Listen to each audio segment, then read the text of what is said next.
The 40s would close off with a horror musical of sorts with Mahal, a Bollywood musical of sorts. It is the first overseas horror musical to reach the States and make it big.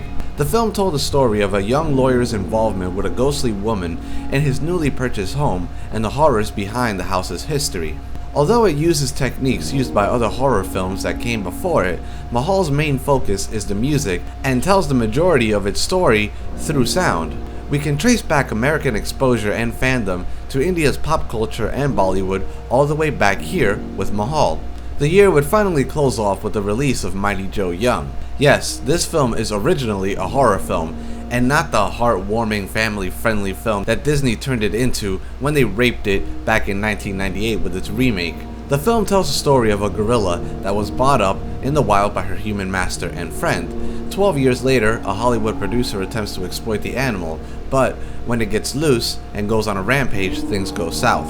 Although not as dark as previous horror films mentioned in this series, Mighty Joe Young is important because it started the wave of special effects monster movies that would run wild in the 50s and 60s. So, join us next time as we dive into the science fiction and monster era down the road of horror.